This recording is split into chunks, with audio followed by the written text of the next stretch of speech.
Boa noite a todos. A gente fica olhando as imagens, né, Otacílio? Essa canção linda, até esqueci de colocar a gente no ar. Sejam mas todos estava muito... muito lindo. Tava lindo mesmo. A Ana realmente foi muito inspirada, né, no trabalho que ela fez. Eu fiquei aqui As, olhando, depois vendo a abertura. Nossa, aí eu falei, as, opa, não apareceu a gente. as paisagens são muito bonitas, está muito bem Linda. colocado.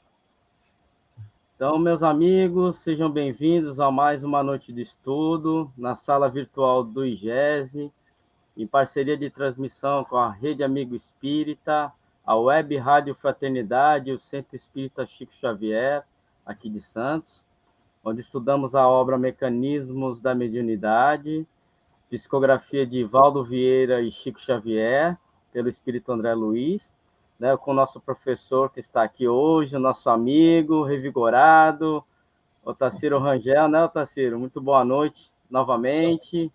Boa Muito bom noite, estar Ronaldo. aqui. É um prazer estar aqui de volta, né? A gente pulou uma sexta-feira, mas foi muito bom. Eu pude descansar um pouco também, passear com meus filhos, Isso, né? para curtir a Foi, família, coisa foi uma melhor, né, Otacílio? experiência muito agradável. E estou muito feliz de continuar aqui, voltar aos nossos estudos, para a gente dar continuidade a esse aprendizado. E eu aproveito para lembrar também a todos que, quem não sabe, né, hoje é aniversário do nosso querido Divaldo Pereira Franco, fazendo 96 anos de idade. Parece um jovem, mas são 96 anos naquele corpinho. Não é brincadeira, não. Né? E sempre trabalhando, né, Otacílio? A gente estava falando aí, Sempre. sempre trabalhando. Vai morrer trabalhando. É assim que eu quero morrer também. Vai morrer Morrer trabalhando, trabalhando. né? E vai, quando estiver na espiritualidade, vai continuar trabalhando, né? É isso aí. Gastar as energias do corpo com coisa boa até o último momento. Que Muito legal. bom isso. Isso é muito bom. Então, professor, para iniciarmos, vamos à nossa prece. Vamos lá. Então, nós já tivemos essa abertura com uma prece bonita, cantada pelo Luiz Airão, não é? Que ele foi muito bem inspirado, conseguiu colocar o Pai Nosso nessa música de uma maneira elegantíssima, não é? Fazendo um ritmo bom, aproveitando a sonoridade da música, que é bonita também.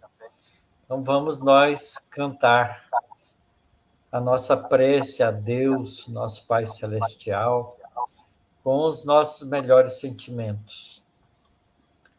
Querido Pai Celestial, querido Mestre Jesus, queridos amigos espirituais, mensageiros do nosso querido Mestre, que trabalham incessantemente pela espiritualização do nosso planeta, que estão conosco nos nossos estudos, buscando desenvolver em nós o entendimento e os sentimentos melhores na construção de um mundo de paz, de fraternidade, de trabalho, de progresso para todas as criaturas. Nesse instante que iniciamos a nossa reunião de estudos, pedimos, Senhor, que nos ampare, nos ilumine, clareie a nossa mente, sensibilize os nossos corações, para que possamos apreender essas lições tão preciosas que nos chegam através do esforço grandioso da espiritualidade, aqui manifestado através do André Luiz nesse livro, da mediunidade generosa de Chico Xavier e Valdo Vieira, que possamos, por nossa vez, absorvendo esses ensinamentos, transformá-los em recursos de utilidade, de serviço aos nossos semelhantes. Que a tua paz, Senhor, se faça em nosso coração. Que essa mesma paz enriqueça profundamente nosso querido Divaldo, para que ele possa continuar firme, alegre, cheio de bons propósitos, trabalhando incessantemente como um exemplo digno que todos nós devemos nos inspirar. Abençoe, Senhor, a humanidade inteira, nossos irmãos. Que assim seja. Então, professor, antes da gente irmos para o capítulo 22, tem umas 3 perguntas aqui da Marilda, né? Que ela colocou referente à aula do capítulo anterior. Então, Isso. aqui, após o estudo, me ocorreram algumas dúvidas, há tempo para esclarecê-las? Tem Então, sim. vamos lá. A primeira pergunta que ela fez: há pessoas que trabalham em turnos noturnos e repousam durante o dia. Os desdobramentos são iguais aos noturnos? Do ponto de vista do fenômeno de desdobramento, são análogos, não há diferença essencial. Mas, obviamente, que a atmosfera mental entre o dia e a noite é um pouco diferente. De modo que as pessoas que desdobram durante o dia sentem uma vibração mais fervilhante, vamos dizer assim, porque está todo mundo, né, em princípio, acordado, agindo. Mas se bem que isso também é relativo, porque depende de onde a pessoa se encontra, não é? Porque a gente não pode esquecer que o nosso planeta, não é? Ele tem fusos horários, onde é dia para nós, é noite para as pessoas do outro lado do mundo, não é? Na posição oposta. Quer dizer, aqui no Brasil, a gente está de noite agora, são pouco mais de 9 horas, mas lá no Japão são 9 horas da manhã, então as pessoas estão acordadas lá, né? Aquele povo todo, né, de toda aquela região estão acordados também.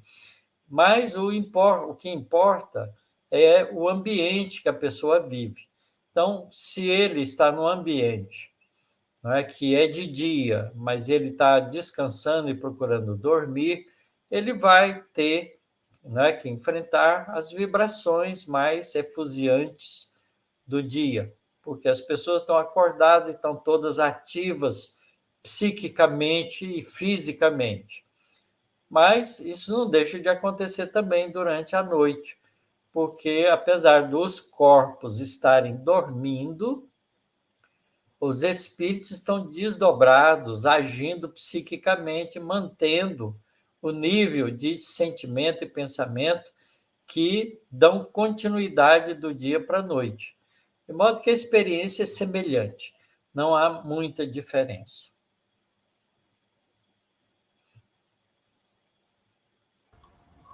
E ela tem outra pergunta aqui, professor. Há pessoas. Opa, não é essa aqui, é essa aqui. Já li e ouvi em palestra que os encarnados desdobram para o encontro com a espiritualidade por volta das 2 horas da madrugada. Isto procede?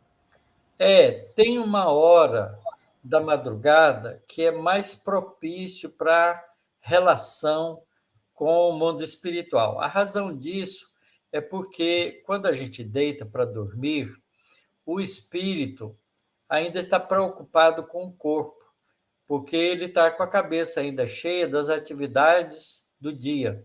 A gente leva um certo tempo para descansar-se mentalmente das atividades do cotidiano.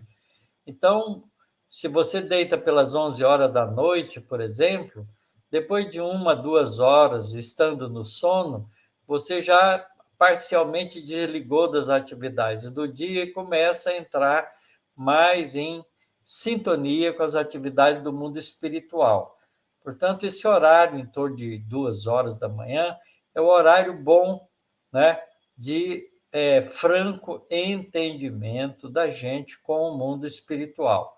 Só que esse entendimento, né, vai variar de qualidade moral dependendo de cada um, né?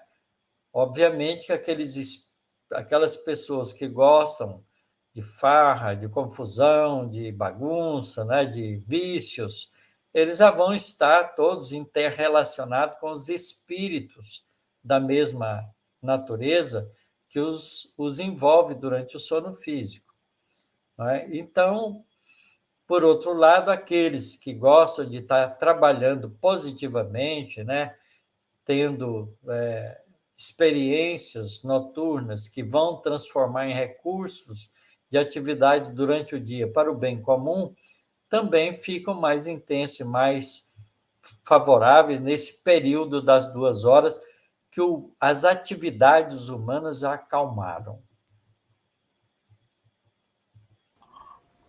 Tem uma última pergunta dela, professor. Ela colocou assim: as pessoas que estão em UTI de hospital geralmente ficam desacordadas por longo período. Há desdobramentos nestes casos? Alguma destas pessoas sedadas? Nesse caso, é uma situação um pouco diferente, porque as pessoas, quando estão enfermas, não é? Elas não estão muito em condições, né, de ter uma liberdade, porque elas também estão preocupadas com o corpo físico, a própria saúde.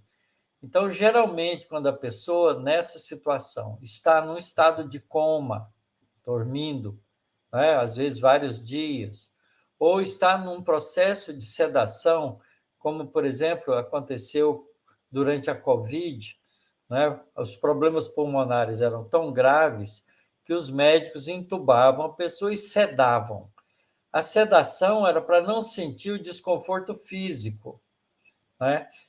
Então, nesse caso, o espírito se desprende do corpo físico, mas está com toda a preocupação e a agitação psíquica, emocional da doença, da preocupação com o corpo físico. Portanto, essas atividades nem sempre são atividades tranquilizadoras. É muito natural, nesses períodos, as pessoas terem sonhos, né, que são assim desagradáveis porque estão relacionados com processos kármicos que gerou a doença e, portanto, às vezes até com ligações com espíritos que estão relacionados com as atividades anteriores que a gente fez e que gerou esse problema de saúde que a gente está experimentando nesse momento.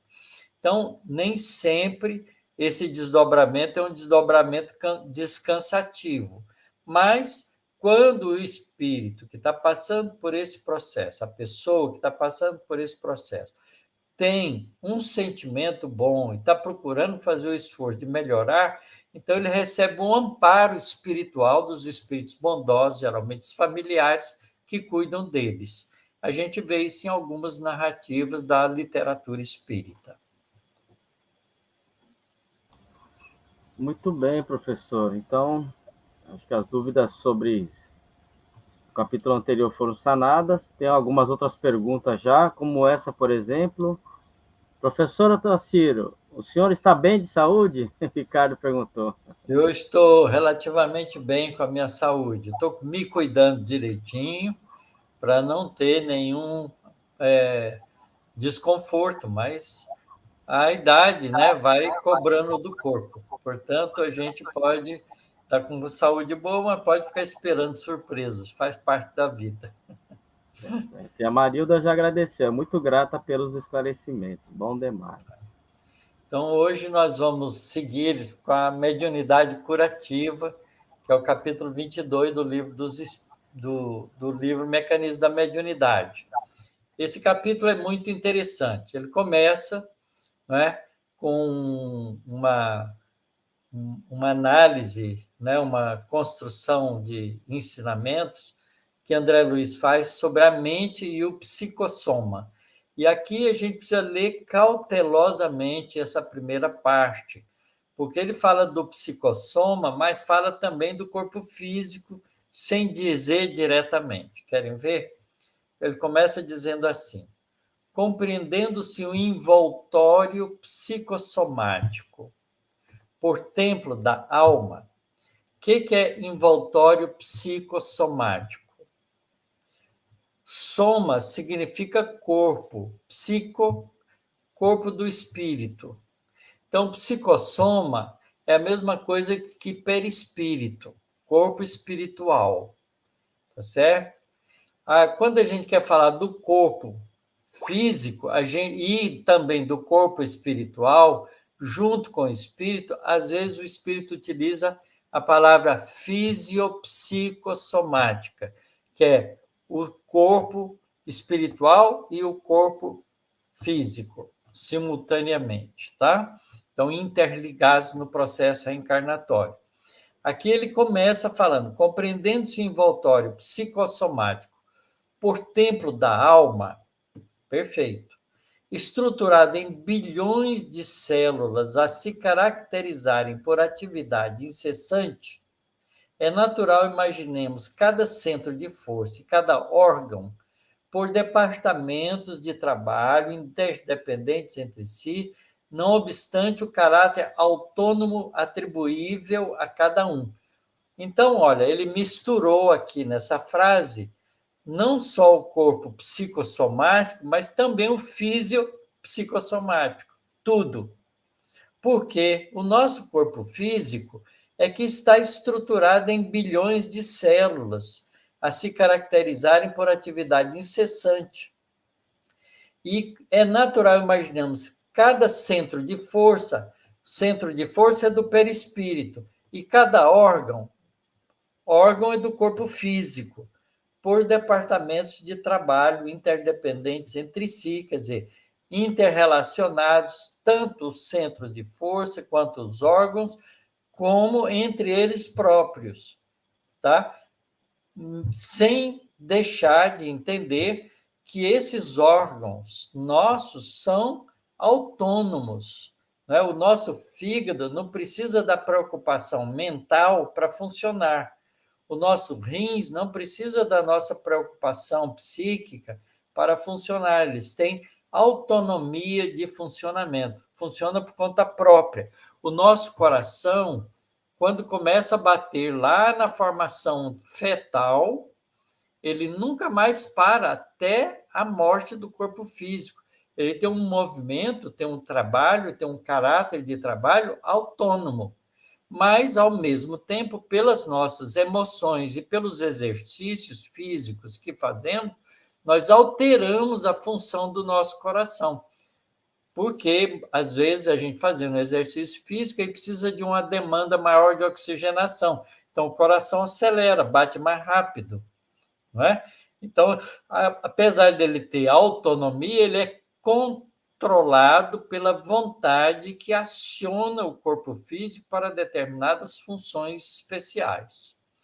Então, aqui ele está dizendo que a mente, o corpo espiritual e o corpo material são coisas interligadas, tá certo? Que têm atividade incessante, com cada centro de força e cada órgão como departamentos de trabalho interdependentes, um dependendo do outro entre si, apesar de manterem cada um deles a sua autonomia parcial própria. Aí ele continua: semelhantes peças, no entanto, obedecem ao comando mental sediado no cérebro. Ora, cérebro é do corpo físico, que lhes mantém a coesão e o equilíbrio por intermédio das oscilações inestancáveis do pensamento. Enquanto que no cérebro é do corpo físico, são as bilhões de células neuronais, no corpo espiritual nós temos os centros de força coronariano e cerebral. São dois centros de força perispiritual.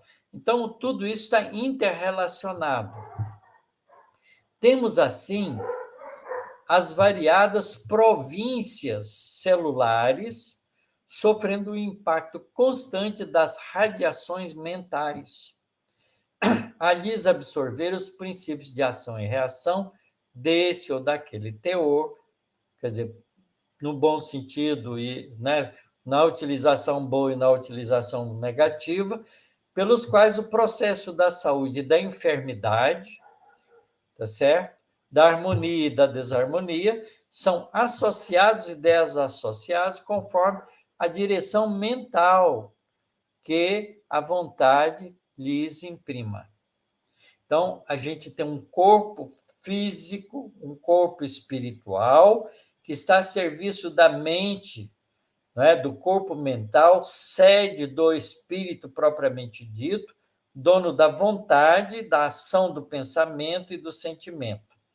Através do pensamento, a vontade, através do pensamento que emite, associado, né, com o seu sentimento, ele imprime ao corpo físico e ao corpo espiritual uma dinâmica de funcionamento.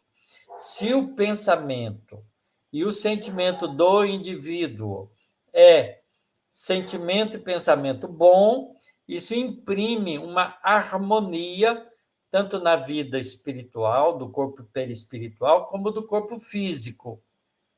Mas se ele tem pensamentos de raiva, de mágoa, desencontrados, né, agitados, ele imprime também isso ao corpo físico e ao corpo perispiritual. Então, é a vontade que define na gente esse comportamento. Naturalmente, não podemos esquecer que o alimento comum garante a subsistência do corpo físico, através da permuta contínua de substâncias com a incessante transformação de energia. E isso acontece porque a força mental conjuga substância e energia na produção dos recursos de apoio à existência dos elementos reguladores do metabolismo corporal. Além desses fatores, cabe-nos contar com os fatores mentais para a sustentação de todos os agentes da vida que se fará dessa ou daquela forma, segundo as qualidades desses mesmos ingredientes. Então, isso aqui é a ação no perispírito que vai transpassar para o corpo físico. Então, o alimento e a transformação de energia cuida do corpo físico, mas a mente, através dos fatores mentais, o corpo perispiritual, controla e sustenta os agentes da vida, né, segundo a qualidade dos seus sentimentos e pensamentos produzidos. Conforme a integridade desses princípios, resultará a integridade do poder mecânico da mente para a formação dos anticorpos na intimidade das forças componentes do sistema sanguíneo. Por que do sistema sanguíneo? Porque a gente vai ver que o sistema sanguíneo são representação da distribuição das energias para o nosso corpo físico, não só das substâncias que o corpo físico precisa para alimentar as células, mas também as energias necessárias para as devidas transformações bioquímicas do nosso corpo na manutenção da vida, das funções celulares. Então, é muito bonito esse sistema integrado, como ele coloca aqui. Então, ele vai falar agora sobre o sangue e a fluidoterapia.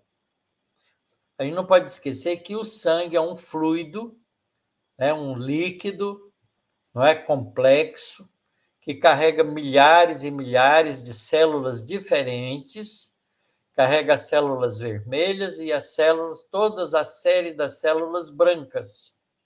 E podem carregar também os vírus, podem carregar as células invasoras bacterianas né, das enfermidades. Então, aí, os sistemas da série branca, que faz os processos de imunização do nosso corpo, vão trabalhar para evitar que essas células invasoras possam perturbar o equilíbrio de saúde do corpo físico, porque essas células, antes delas serem, né, alojadas em algum órgão, elas devem ser combatidas pelos linfócitos, que são as células importantes de defesa do nosso organismo, né? Conjunto das células brancas do sangue, que vai proteger o nosso corpo. Então, salientamos que o sistema hemático é o sistema sanguíneo, do corpo físico representa o conjunto das energias circulantes no corpo espiritual ou psicossoma, veja, olha que frase importante, salientando-se que o sistema hemático no corpo físico representa o conjunto das energias circulantes no corpo espiritual ou psicossoma, perispírito, energias essas tomadas em princípio pela mente através da respiração ao reservatório incomensurável do fluido cósmico e para ele que nos compete voltar. E é para ele que nos compete voltar a atenção no estudo de qualquer processo fluidoterápico de tratamento ou de cura. Essa frase merece uma análise cuidadosa. Então, vejam só, quando a gente respira, a gente não está respirando só a atmosfera, o ar que nos circunda. A gente está também aspirando fluido cósmico universal que permeia todo o nosso planeta. O nosso planeta é envolvido por fluido cósmico universal, tanto quanto uma atmosfera de gases como oxigênio, nitrogênio, CO2 e outros mais em pequenas quantidades, mas basicamente o oxigênio e o nitrogênio, que são os maiores componentes do ar, são aspirados para o nosso pulmão. Veja que importante. Mas, ao mesmo tempo, a gente também aspira, através da estrutura perispiritual, o fluido cósmico universal. Então, o sangue representa o veículo, a circulação sanguínea, representa o veículo de transporte das energias circulantes do nosso corpo, tanto do espírito quanto do corpo físico. A responsabilidade de condução das energias do fluido cósmico que a gente respira é do perispírito, mas as energias físicas é do corpo físico. Então, há uma função dupla nesse processo.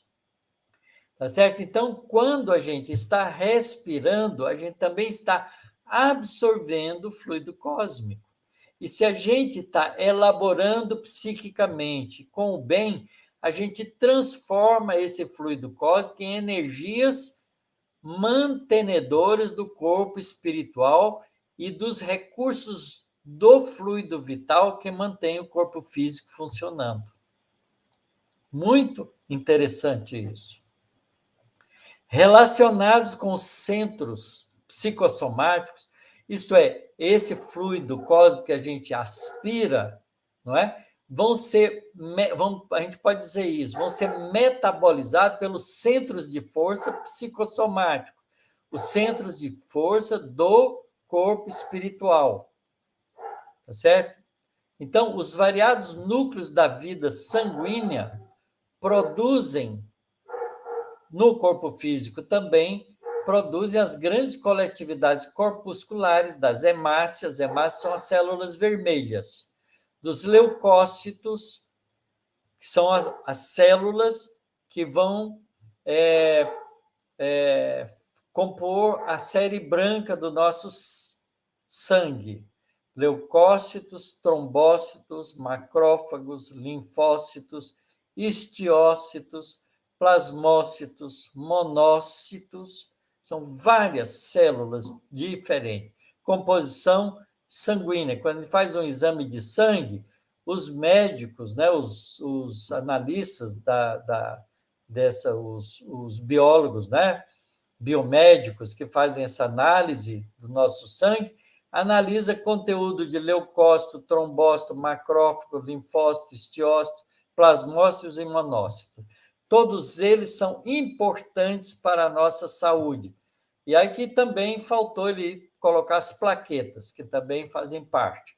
E outra, está nas outras unidades a se dividir inteligentemente em famílias numerosas, movimentando-se em trabalho constante, desde os fulcros ou centros geratrizes, que se localizam no baço e na medula óssea do fígado e dos gânglios, até o âmago de todos os órgãos do nosso corpo. Por isso que a nossa circulação sanguínea permeia o corpo inteiro, porque tem que levar essas células para todas as partes do nosso corpo para criar para nós as condições vitais de funcionamento do nosso organismo. Fácil entender, então, que todo desregramento de natureza física ou moral faz-se refletir de imediato por reações mentais consequentes sobre as províncias celulares, determinando situações favoráveis ou desfavoráveis ao equilíbrio orgânico. Então, somos nós que mantemos em nós mesmos a nossa saúde ou a nossa enfermidade. Impressionante a gente aprender isso dessa maneira. O pensamento é a força que, devidamente orientada no sentido de garantir o nível das entidades celulares no reino fisiológico, lhes facilita a migração, a movimentação, ou lhes acelera a mobilidade para certos efeitos de preservação ou defensiva, seja na improvisação de elementos combativos e imunológicos ou na impugnação aos processos patogênicos provocados por células invasoras com a intervenção da consciência profunda. Então, quanto mais a gente mantém a mente sã, teremos, em consequência, um corpo são. Mente sã e corpo são é um binômio interrelacionado. Bonitinho isso aqui, muito bom. Deduzimos, sem dificuldade, que se é possível a hipnose da mente humana com vistas a certos fins, com mais propriedade, operar-se-á a magnetização das entidades corpusculares para efeitos determinados no ajustamento das células. Olha só o que ele está dizendo, que nós podemos hipnotizar as nossas células para funcionarem bem. Basta que a gente conduza o nosso pensamento, nossa mente, ordenando as células para que trabalhem harmonicamente. Então, a gente devia levantar todos os dias de manhã e conversar com as nossas células do nosso corpo mentalmente. Minhas células, hoje estou acordando, vou ter um dia novo. Por favor, minhas amiguinhas, trabalhem com harmonia e com equilíbrio, para que a gente possa ter um dia produtivo de trabalho e progresso espiritual. Mas, para isso, é preciso que eu, que estou conversando com as minhas células, seja capaz de pensar positivamente o dia inteiro. Lindo isso. Médium passista. Entendemos que a mediunidade curativa se reveste da mais alta importância, desde que alicerçada nos sentimentos mais puros da mais pura fraternidade. Então, o passe, o médium passista, não é? Mediunidade curativa, ela é muito importante e produtiva desde que ela seja feita alicerçada dos sentimentos mais puros da mais pura fraternidade. É claro que não nos reportamos aqui aos magnetizadores que desenvolvem as forças que lhes são peculiares no trato da saúde humana. Por quê? Porque esses magnetizadores são humanos e a maioria de nós humanos não pensamos com o equilíbrio necessário. Por isso ele diz, referimos-nos sim aos intérpretes da espiritualidade superior, consagrados à assistência providencial aos enfermos, para encorajar-lhes a ação. Então, os espíritos superiores que trabalham pelo bem comum, não é? Movimentam a capacidade de ordenar para as nossas células físicas equilíbrios para um funcionamento perfeito. Mas nós, com a nossa mente, dono dessas células, podemos atrapalhá-los nisso, porque estamos conduzindo o nosso pensamento de forma desequilibrada. Portanto, eles não podem fazer por nós o que é dever nosso também. Eles podem nos auxiliar, mas não fazer por nós. Tá certo? Então, para o médium passista, de certo, o estudo da constituição humana lhes é naturalmente aconselhável, tanto quanto ao aluno de enfermagem. Embora não seja médico, se recomenda a aquisição de conhecimentos do corpo em si. Do mesmo modo que esse aprendiz de rudimentos da medicina precisa atentar para a asepsia do seu quadro de trabalho, o médium passista necessitará vigilância no seu campo de ação, porquanto de sua higiene espiritual resultará o reflexo benfazejo naqueles que se propõem a socorrer. Então, não adianta, você saiu lá do boteco, estava tomando cerveja, vai lá no centro da passe. É um desastre esse médium passista. O médium passista saiu da sua casa brigando com os familiares e vai para o centro da passe. É um desastre esse médium passista, porque ele não está cuidando da sua higiene, nem física, nem espiritual. Tá certo? E o trabalho dele resultará como um reflexo naqueles que ele vai tentar socorrer. Será benfazejo se ele mantém uma higiene espiritual saudável. Malfazejo se ele mantém uma higiene espiritual, não é, desequilibrada.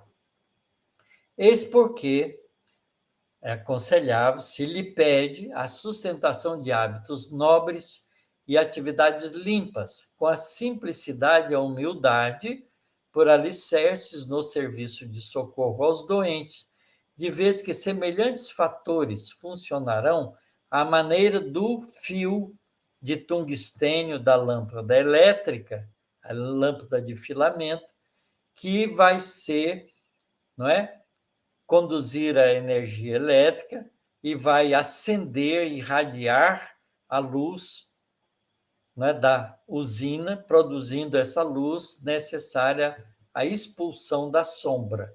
Então, a mente espiritual do médium passista e os cuidados da higiene do corpo e também do estudo da constituição humana vai lhe favorecer um trabalho equilibrado na mediunidade passista. Então, não pensa que dar passe é uma coisa só de impor as mãos. É preciso ali uma atitude espiritual mais ampla. O investimento cultural que o médium faz em si mesmo, ampliar-lhe-á os recursos psicológicos, facilitando-lhe a recepção dos comandos, das ordens e avisos dos instrutores espirituais que lhe propiciam amparo e asseio mental, e o asseio mental lhe consolidará a influência, quer dizer, dos instrutores benfazejos, purificando-a, além de dotar-lhe a presença com a indispensável autoridade moral, capaz de induzir o enfermo ao despertamento das próprias forças de reação. Quer dizer, além do passe, a conduta moral do médium passista vai agir psiquicamente como uma autoridade moral, induzindo o enfermo, não é? Cutucando psiquicamente ele, de uma certa maneira, para despertar as suas próprias forças de reação, buscando o seu próprio equilíbrio. Muito interessante esse capítulo do médium passista. Mecanismo do passe, como é que funciona? Vamos ver. Tendo mencionado o fenômeno hipnótico em diversas passagens de nossas anotações, A ele recorreremos ainda uma vez para definir o medianeiro do passe magnético por autêntico representante do magnetizador espiritual à frente do enfermo. Quer dizer, então, o médium passista está agindo como um indutor mental sobre o indivíduo que está recebendo o passe, ao mesmo tempo que estará obedecendo à indução espiritual dos espíritos protetores que trabalham junto com ele no passe. Estabelecido esse clima de confiança, qual acontece entre o doente e o médico preferido, quer dizer, o indivíduo que vai tomar um passe, ele tem que confiar no passista. Cria-se, com isso, a ligação sutil entre o necessitado e o socorrista, e por semelhante elo de forças mentais, psíquicas, ainda imponderáveis, quer dizer, ainda não medíveis, percebíveis no mundo físico, verte através desse recurso o auxílio da esfera superior na medida dos créditos de um e de outro, créditos do passista e créditos do enfermo. Muito bom isso aí. Quando o enfermo não tem mérito, não tem crédito, porque ele não está fazendo esforço, o passe não o alcança, ele não recebe benefício nenhum. Dá um exemplo.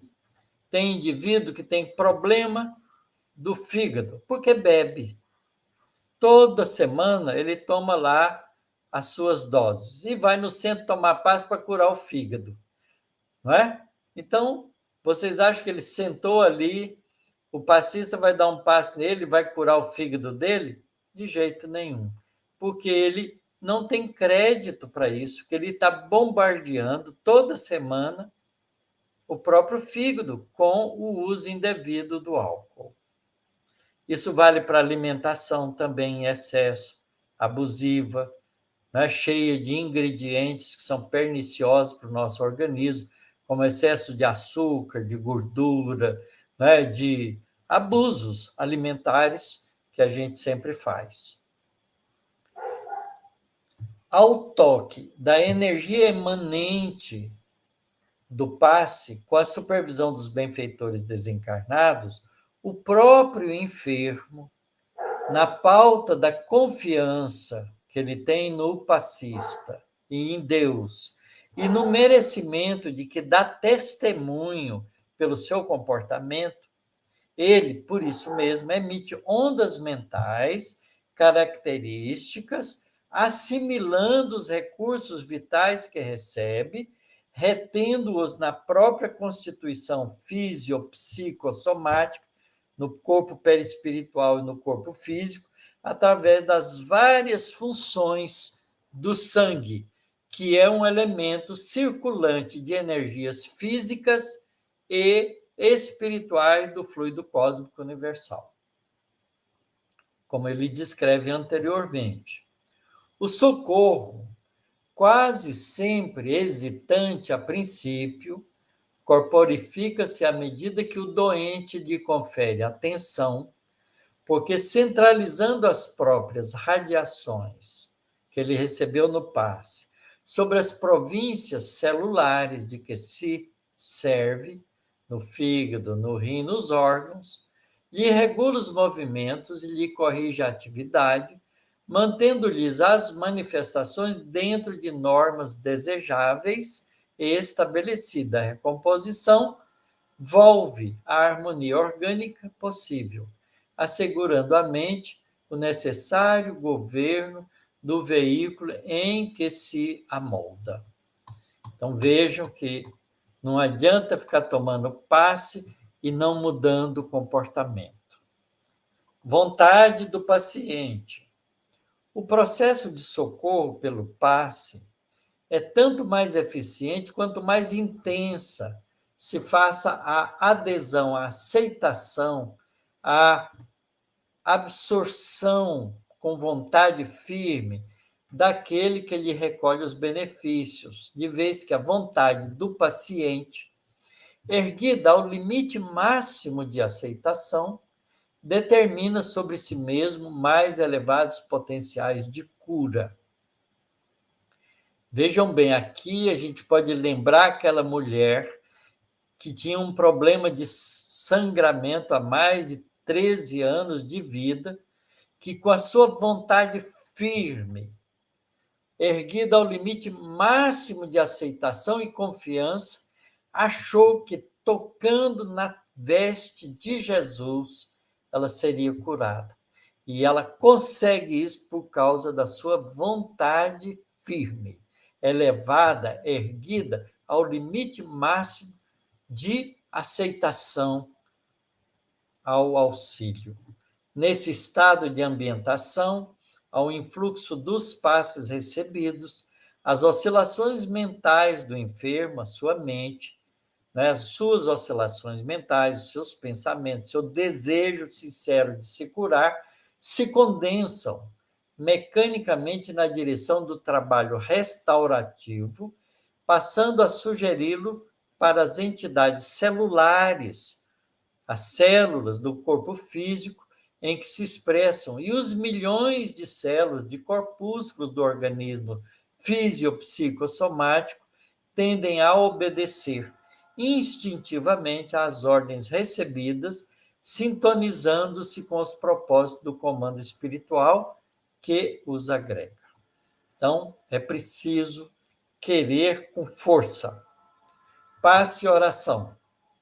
O passe, como gênero de auxílio invariavelmente aplicável sem qualquer contraindicação, é sempre valioso no tratamento devido aos enfermos de toda classe, desde as criancinhas tenras aos pacientes em posição provecta, os velhos, na experiência física, reconhecendo-se, no entanto, ser menos rico de resultados imediatos nos doentes adultos, que se mostrem jungidos à inconsciência temporária por desajustes complicados da mente, do cérebro, da estrutura psíquica, mental, cerebral do indivíduo. Quer dizer, os adultos são mais complicados porque eles geralmente fazem as coisas e justificam as besteiras que estão fazendo. Então, mantém uma situação de desequilíbrio continuado. Mas as pessoas idosas geralmente são mais flexíveis e aceitam com mais naturalidade o auxílio, assim como as crianças. Portanto, passe em crianças e em velho funciona muito melhor do que nos adultos de vida mais ativa. Esclarecemos, porém, que em toda situação ou em qualquer tempo, cabe ao médium passista buscar na prece o fio de ligação com os planos mais elevados da vida, porquanto, através da oração, contará com a presença sutil dos instrutores que atendem aos mistérios da providência divina, a ali utilizar os recursos para a extensão incessante do eterno bem. Obviamente que isso também vale para o doente, o enfermo, que fazendo, buscando na oração, não é? E na sua vontade firme de se curar, confiante na bondade divina, ele também favorece a sua cura de um processo muito mais rápido. Então, vejo que esse capítulo que fala sobre a mediunidade de cura coloca a mediunidade de cura no mesmo patamar da responsabilidade espiritual, de trabalho espiritual com médiuns, não é? Em qualquer atitude mediúnica no centro espírita, não só médium de incorporação ou de psicofonia, ou de psicografia, ou de vidência, ou de audiência, mas também o médium passista, o médium que vai trabalhar na cura, né, na melhoria da saúde dos doentes, também tem que ter esse comportamento de responsabilidade com a sua higiene espiritual e física, tanto quanto todos nós. Então, é uma lição muito boa, muito bonita e muito estimulante porque qualquer um de nós pode se tornar médium passista. Qualquer um de nós.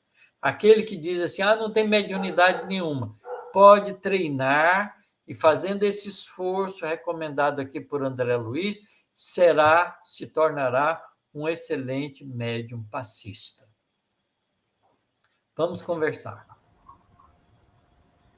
Muito bom esse capítulo, professor. E o chat aqui já está cheio de perguntas aqui. Hoje somos mais de 100 estudandos aqui simultaneamente. Que bom. Teve uma pergunta que acho que o Carlos fez, mas era acho que referente à aula anterior, né? Como ter segurança na psicofonia consciente?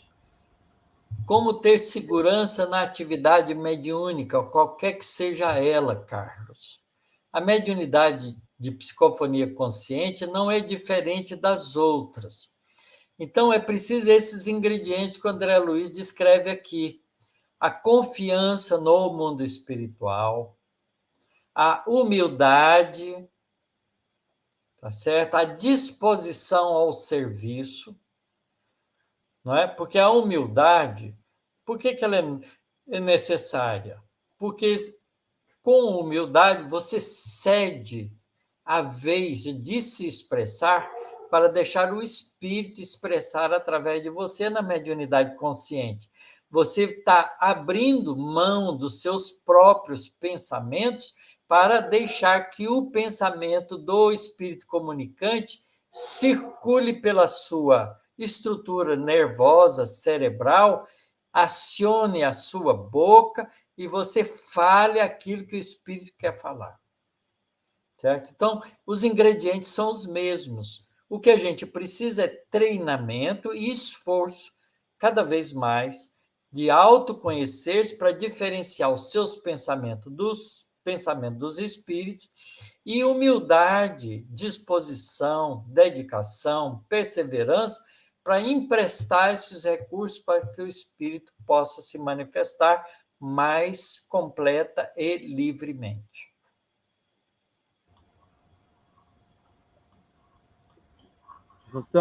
Professor, tem uma pergunta do Ricardo de Paula, mas acho que é sobre o clipe. É possível disponibilizar esse clipe Coração Pai Nosso? Onde acessá-lo para compartilhá-lo? Ô, Ricardo, depois a gente vai ver se a gente consegue colocar só o clipe nas plataformas do YouTube para vocês poderem ir lá compartilhar, tá ok? Mas pode compartilhar a palestra inteira, que o clipe já vai junto também, né, professor? E agora a pergunta é do Gilberto Faria. Pergunta: para sermos médios e espíritas, temos que seguimos uma casa espírita ou podemos trabalhar nossa mediunidade ao dia a dia em prol do bem? A gente deve fazer as duas coisas, Gilberto. Sabe por quê? Porque na casa espírita, a gente participando de um grupo sério, a gente pode contar com a colaboração dos companheiros que também convivendo conosco, nos dá conselhos positivos, porque eles são observadores uns dos outros. Quando a gente trabalha numa casa espírita fraterna, não é? A gente aceita mais amorosamente os conselhos dos nossos companheiros que às vezes veem uma atitude inadequada na nossa atividade espiritual. Então, isso é bom, esse trabalho em conjunto é construtivo para nós. Você veja os livros do André Luiz, de vez em quando o André Luiz faz uma pergunta fora do lugar, o mentor espiritual dele corrige ele. Tá certo? Então, trabalhar junto é sempre um exercício que nós devemos fazer para educar o nosso orgulho e o nosso egoísmo no sentido de conquistarmos humildade e simplicidade. Obviamente que quando você assume uma tarefa de trabalhar como médium numa casa espírita, você não pode esquecer que você será médium o dia inteiro, porque médium é aquele que está ligado ao mundo espiritual superior, sendo útil por sugestão e intuição deles. Portanto, a mediunidade, ela não ocorre só na casa espírita, é no dia a dia. Mas o compromisso numa casa espírita tem vários fatores importantes para a gente. O primeiro é a disciplina, porque você se disciplina a ir todo aquele dia da semana e se preparar para aquele dia e trabalhar naquele dia junto com companheiros, não é que estão nos observando, que estão trabalhando junto conosco, que vão nos ajudar nesse conjunto. Eu vou dar uma ideia. Imagine que você se torna um violinista. Você toca violino muito bem. Você pode ser um violinista solo, mas você pode ser um violinista orquestra, trabalhando junto com os outros. O ideal é que você possa fazer as duas coisas. Tanto contribuir numa orquestra, quanto também tocar sua música sozinho. Tá certo? Então, veja, é semelhante, é análogo. O comportamento do médium deve ser esse comportamento altruísta, não é? Tanto na casa espírita, porque não existe casa espírita ideal, mas o nosso trabalho cotidiano também não é ideal, porque nós vivemos num mundo de expiações e provas, onde o mal ainda predomina sobre o bem em todas as atividades humanas. Então, o que é aconselhável a gente fazer as duas coisas? Eu faço isso.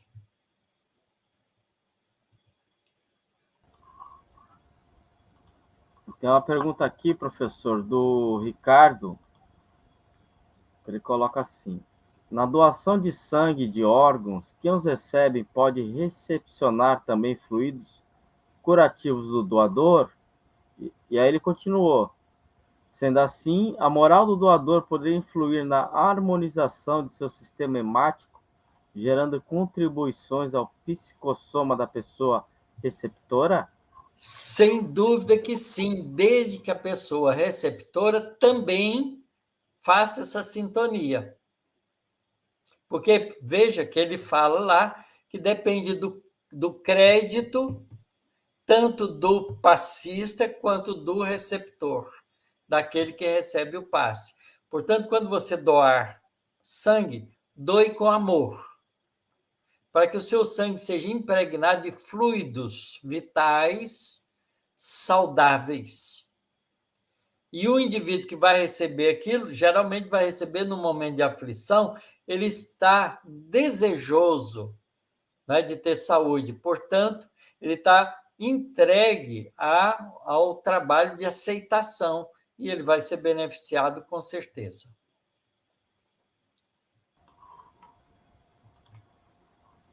A Diná perguntou, professor: sempre fiz prece quando fazia curativos nos pacientes hospitalares, com resultados ótimos de cicatrização, que outros não conseguia.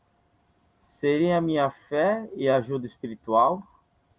As duas coisas, Diná, porque veja, quando você está orando, você não está fazendo um curativo, você também está dando um passe na pessoa, você está com a sua mão trabalhando ali no curativo, você está transferindo energias espirituais também para o indivíduo, induzindo o indivíduo com o seu valor moral, com o seu pensamento, a ele aceitar, não é? E fazer um esforço de trabalhar pela sua própria cura.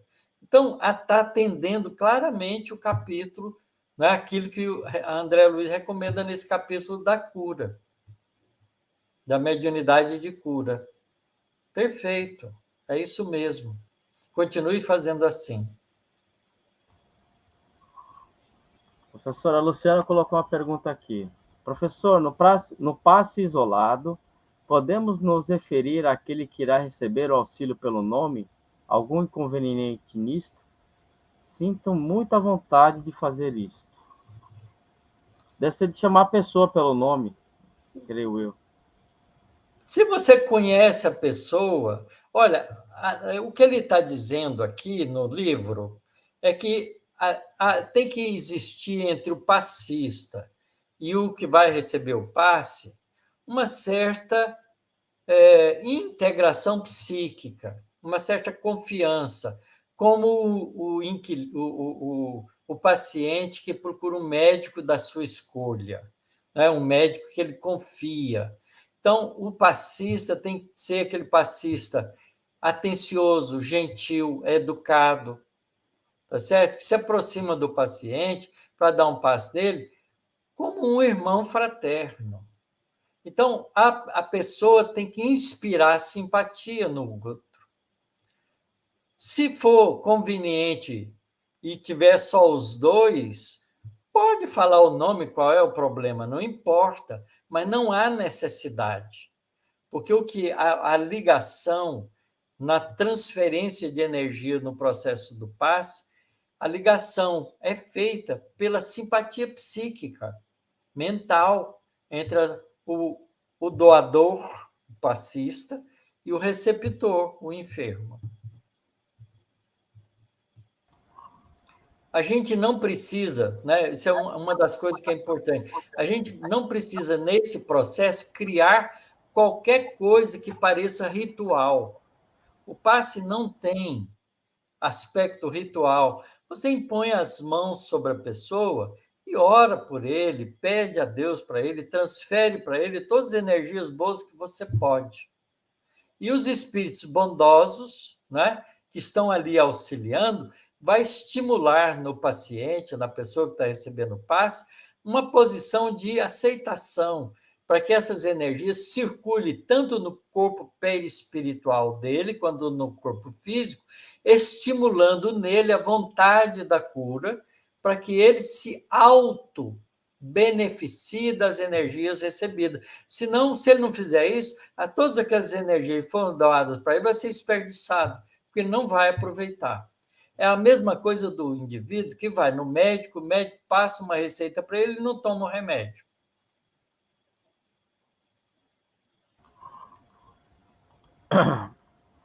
Professora Rose Fajon perguntou: o médico deve ser ostensivo, né? Isso. Tem a obrigação de dar a passividade em todos os trabalhos mediúnicos? Não é obrigação, é prazer e alegria.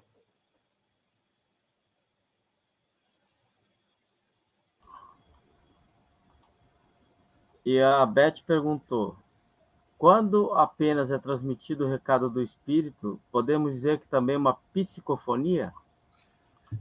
É um processo de psicofonia muito mais de telepatia do que propriamente de psicofonia, porque o espírito está primeiro falando para o médium e pedindo ao médium que fale para o outro, num processo de intermediação. Isso é mais um processo telepático do que propriamente uma psicofonia, tá certo? Isso já aconteceu comigo, de um espírito amigo chegar perto de mim e pedir para Otacílio, fala para fulano de tal, isso, isso e isso. E eu obedeci, tá certo? Não é uma psicofonia nesse caso, é só um recado que o espírito está pedindo que a gente passe para a pessoa. Professor, a respeito daquela pergunta do Ricardo, que ele perguntou da doação de órgãos, o pessoal SEAC de Estudos Allan Kardec colocou assim: o próprio Chico Xavier, em sua carteira RG, informou não ser doador de órgãos. É porque ele já estava velho também, e ele não podia dispor dos órgãos dele enquanto ele tivesse necessidade deles, não é? Porque, veja, a pessoa. Eu também não sou doador de órgãos, já tenho 79 anos, meus órgãos não servem para ninguém mais, não. Está mal servindo para mim terminar o meu processo de reencarnatório. Então, por que eu vou doar meus órgãos para uma pessoa que está precisando de juventude? Não é? Então, a própria sociedade estabelece uma regra para isso. Tá certo? A gente só pode ser doador de órgãos a partir de uma fase da nossa vida, não é? Depois que a gente envelhece. Olha, eu não posso nem doar sangue mais, porque acima de 60 e poucos anos, acho que 60 anos, já não pode mais doar sangue. Tá certo? Então, vejam que é assim mesmo, tem um limite para as coisas. Né? Mas, quando você se decide ser doador de qualquer coisa, se você não for capaz de fazer isso com amor, pense duas vezes. Desprendimento, né, professor? Também, né? Professor, o Anselmo colocou uma colocação aqui que a gente já conversou sobre isso algumas Uhum. vezes, né? Ele falou: estou maratonando o início dos estudos. São lives mais difíceis, mais pesadas, que era muito técnica, né, professor? É. Mas estou deve ser em conta levando em dia as recentes. Estou achando mais proveitosa, mais leves. É porque essa segunda parte do livro Mecanismo da Mediunidade é mais suave também, viu, Anselmo? Essa primeira parte, né, os primeiros capítulos, o André Luiz faz muita comparação com eletrônica, com eletricidade, com magnetismo, não é? E essas coisas não são de domínio comum para a maioria das pessoas. Então fica difícil você usar uma imagem física como uma analogia de uma coisa espiritual se você não entende a imagem física, não é? Então, essa é a dificuldade da primeira parte do livro. Mas depois ele começa a falar, a partir do momento que ele começa a falar das ações mentais e usa a hipnose e tudo mais, aí fica mais palatável, mais digerível o livro que ele escreveu. Professor, e a Márcia Alves, ela fez uma pergunta, mas foi bem na hora que o senhor estava falando. Boa noite. Posicionamento das mãos do médium na doação de energia junto ao enfermo teria alguma influência? Deve ser? Aí ela já colocou aqui, ó. Acho que já respondeu minha pergunta. Geralmente, Jesus praticava isso também. Quando Jesus ia curar um cego, ele impunha as mãos sobre os olhos. Às vezes até fazia mais.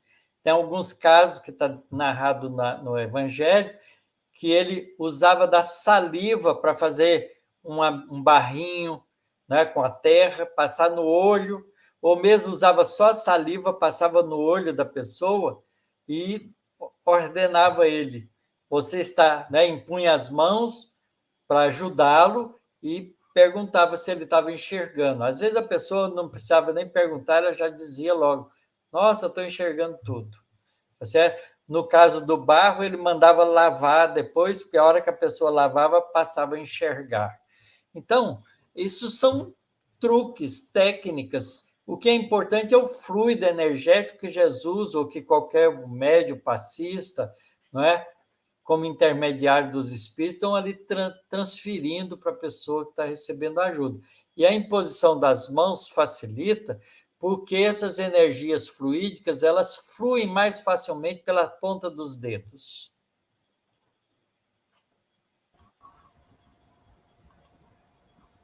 O professor Gilberto pergunta: como ser médio corretamente disciplinado, pois ainda somos falhos como ser humano?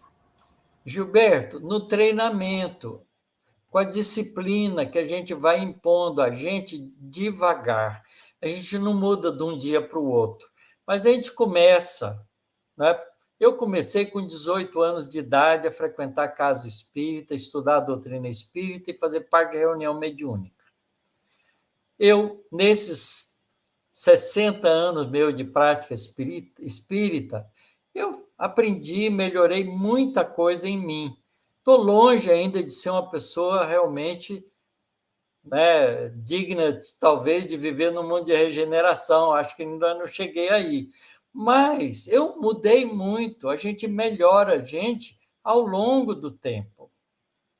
Então, o importante não é pensar que você vai fazer isso de repente, é você começar e não parar. Jesus diz: quem perseverar até o fim, conquistará o que persevera. Então, é isso que a gente precisa. Perseverança, esforço continuado. É como subir uma escada. Se você parar no primeiro degrau porque está difícil, você não chega lá em cima. Vai de degrau em degrau, fazendo o seu esforço. Não queira pular 2 degraus de uma vez, porque você pode cair. Vai de degrau em degrau, com paciência, com calma, com segurança. mas perseverante. Sempre. O professor Espanha perguntou: como a casa espírita pode preparar o assistido paciente para receber de forma mais eficiente o passe? Com esclarecimento nas reuniões públicas, porque todo trabalho de passe geralmente é feito primeiro, uma prece de abertura, uma palestrinha. Nessas palestras, a gente vai orientando como se deve portar as pessoas que vão tomar passe. A gente sempre deve dar esses esclarecimentos. Na casa espírita que eu participo, isso é feito continuamente.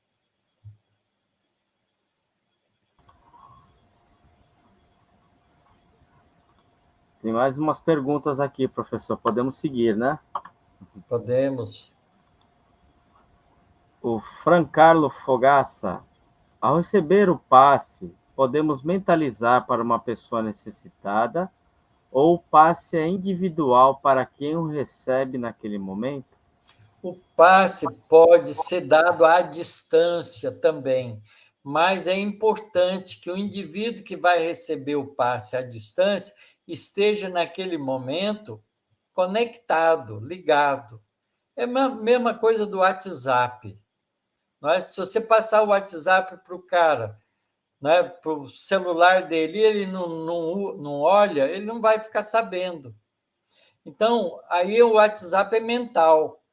Quer dizer, o indivíduo, se você vai fazer uma prece ou vai dar um passe à distância, não precisa nem de um intermediário tomar o passe para ele. Não há necessidade de você pôr uma terceira pessoa para tomar passe para aquela.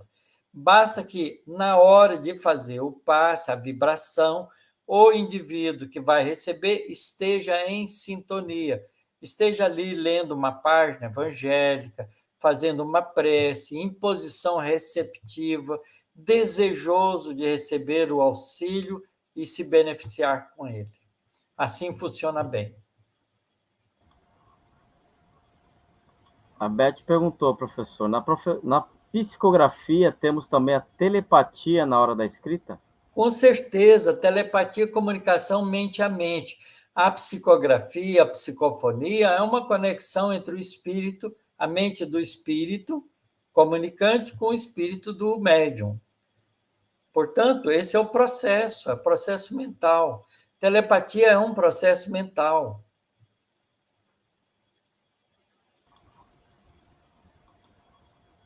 E a Laporina perguntou: professor, o passe individual na doação de fluido, devemos evitar o toque na pessoa que está recebendo o passe?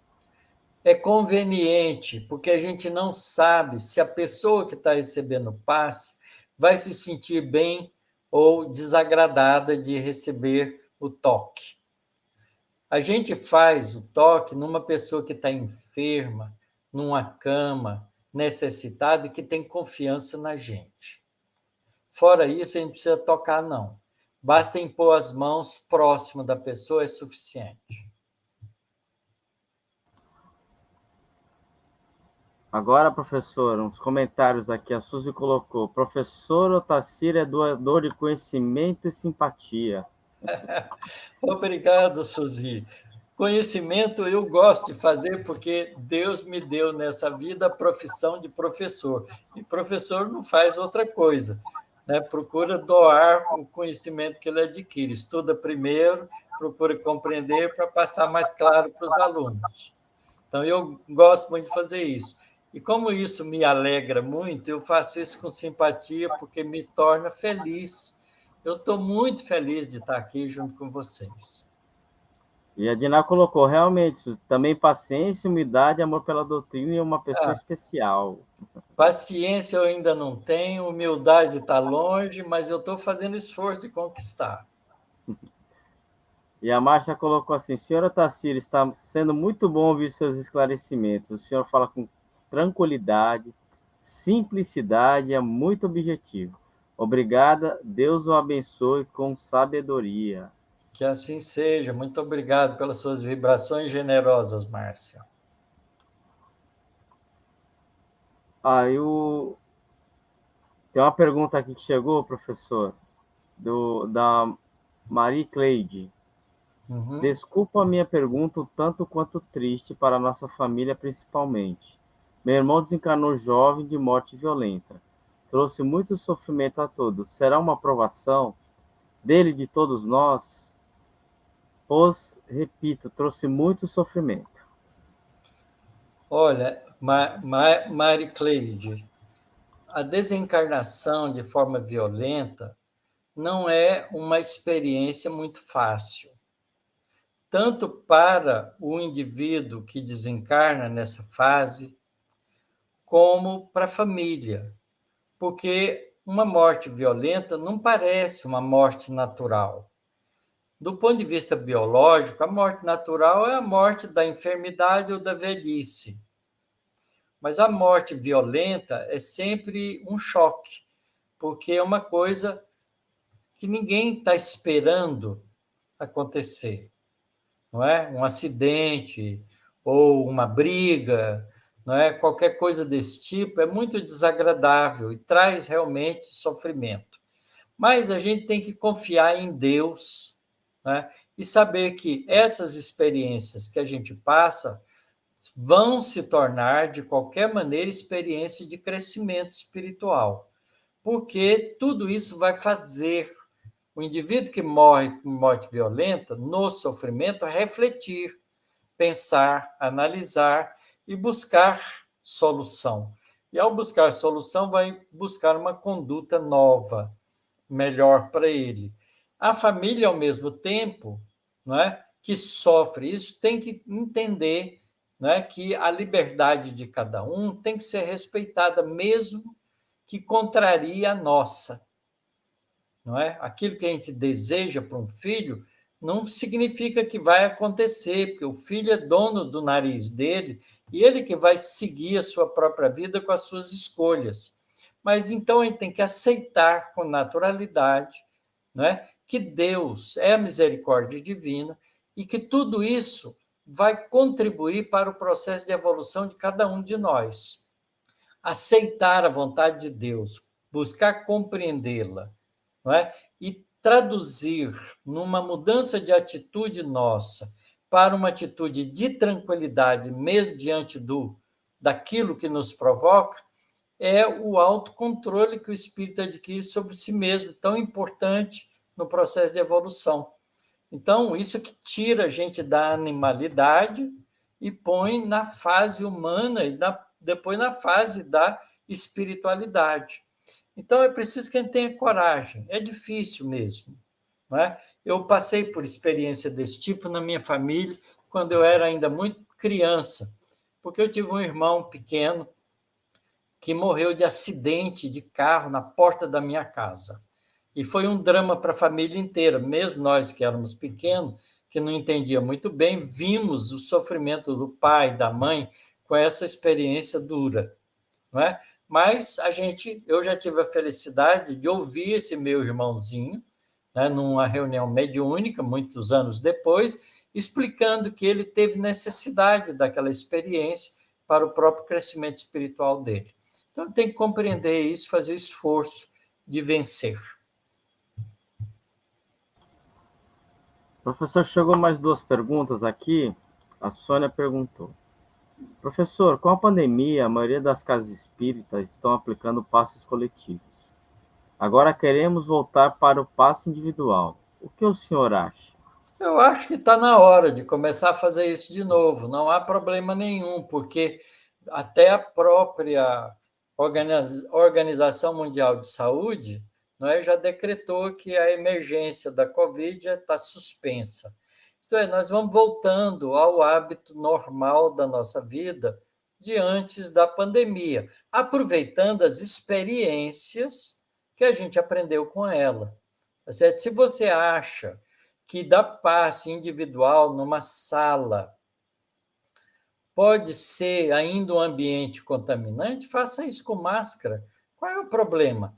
Lá no Japão, né, na China, né, em alguns países do Oriente, a pessoa ficou resfriada, ela usa máscara para não contaminar os outros.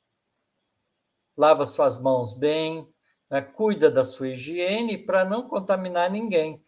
Então, se a gente acha que pode ser contaminado numa sala de passe, põe a máscara. Qual é o problema se eu colocar a máscara? Nenhuma. Você não está ali para exibir a sua beleza ou sua feiura mesmo, põe uma máscara, fica até mais bonitinho, escondido, e dê o passe. Qual é o problema? Não há problema nenhum de fazer isso. Muito bom, professor.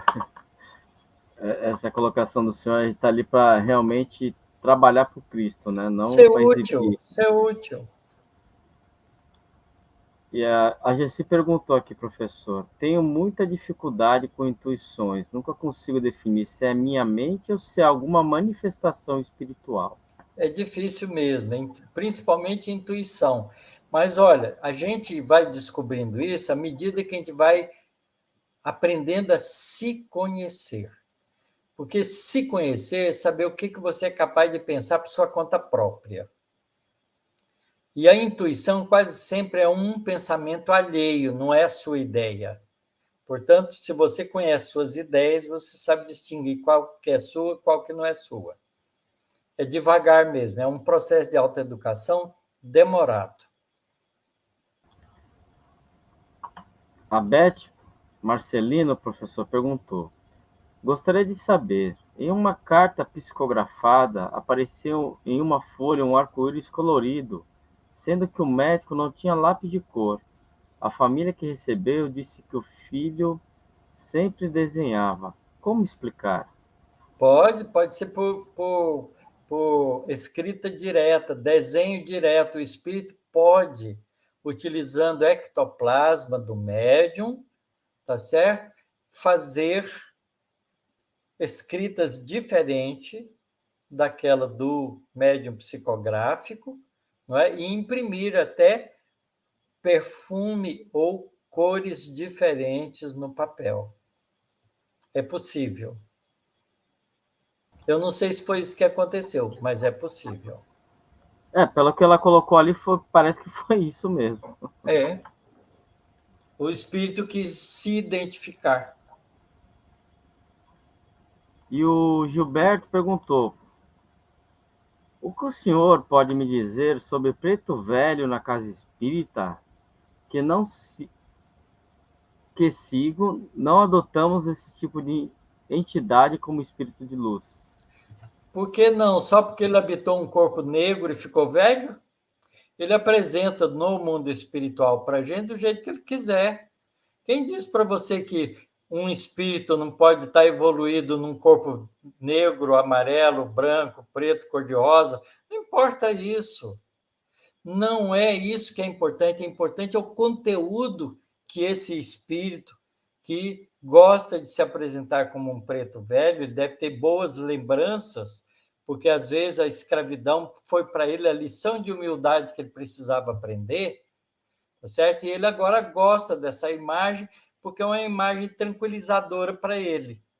Agora, analisa o conteúdo dos conselhos, o conteúdo do que ele escreve, do que ele fala, se é um conteúdo digno de uma pessoa de bem, ponto final. Não importa que seja preto velho, preto branco, branco velho, branco novo, isso não importa. Isso é forma, o importante é conteúdo. Eu tenho um espírito amigo que eu gosto muito dela, é um espírito que se apresenta na forma feminina. Ela veio para o Brasil no ventre da mãe cativa da África. Ela nasceu no Brasil. Foi uma escrava no Brasil, nasceu numa senzala. E é um espírito maravilhoso, bondoso, trabalha com processo reencarnatório, ajudou todos os meus filhos a nascerem. E tem o conteúdo da fala, o sentimento que ela traz, é um sentimento fraterno, amigo, bondoso. Os conselhos que ela dá são maravilhosos. Eu devo a esse espírito muito. E ela se apresenta como uma preta velha. Qual é o problema?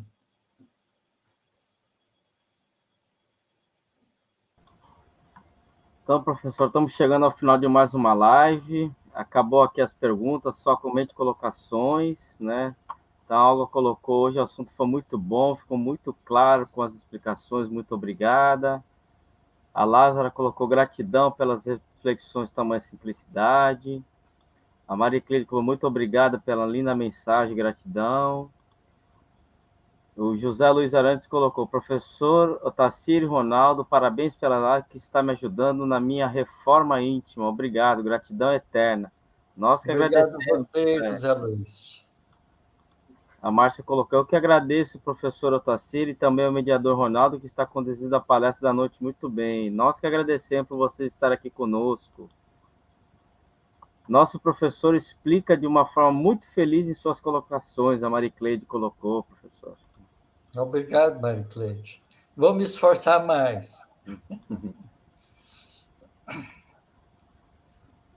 O SEAC colocou aqui, ó, o caso Hermann da Revista Espírita de 1859. E o Lázaro colocou, muito bem colocado sobre a apresentação dos Preto Velho. O conteúdo é o principal. Olhar o fundo e não a forma, disse Jesus. Então, professor, o pessoal agradecendo. Foi muito bom. Foi uma noite muito agradável. Passou voando, já são quase 10h30 da noite. É verdade. Passamos Né? 26 Abusamos da minutos. sua boa vontade, né, professor? Não, mas eu gosto, estou feliz. Ai, que bom. Nós que estamos aqui maravilhados com essa aula de hoje aqui, porque foi realmente muito edificante, muito esclarecedora para todos.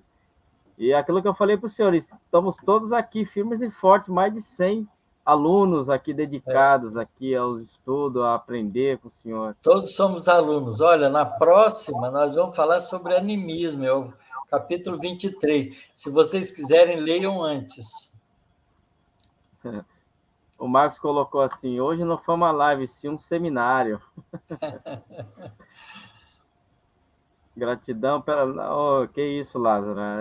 Eu que agradeço ao professor por ter me incumbido dessa tarefa, muito gratificante mesmo, viu? Então nós temos que agradecer ao professor por eu estar Não, aqui.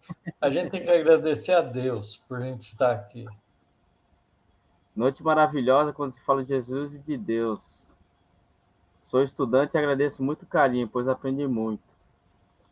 Então é isso, professor. Chegamos, né, ao final de mais uma aula. Agradecendo a todos pela companhia, por estarmos aqui hoje. Tem dever de casa, é bom isso. O Fran Carlo colocou. Então vamos à Gente, nossa muito prece. obrigado.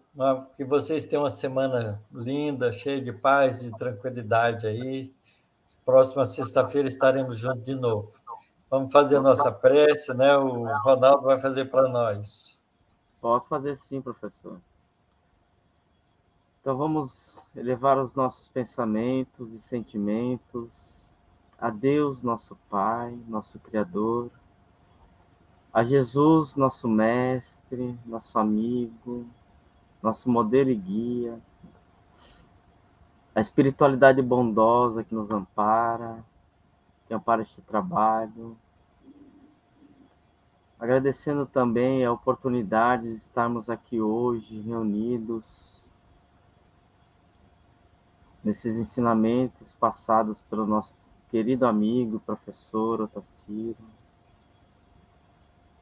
por tudo aquilo que já sabemos, por todas as oportunidades que temos de colocar em prática aquilo que aprendemos, pela vida que estamos tendo nesta encarnação,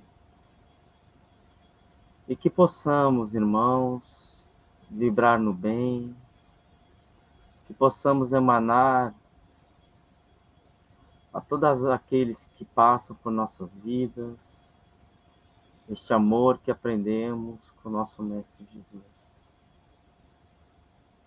Que juntos possamos contribuir para a melhoria da psicosfera do nosso querido planeta Terra, que nos acolhe, que nos dá a oportunidade de evoluirmos como espírito que somos. Que possamos nesta semana que se aproxima, colocar em prática tudo aquilo que já sabemos no nosso dia a dia, com os nossos familiares, no nosso trabalho, para trazer o pão de cada dia,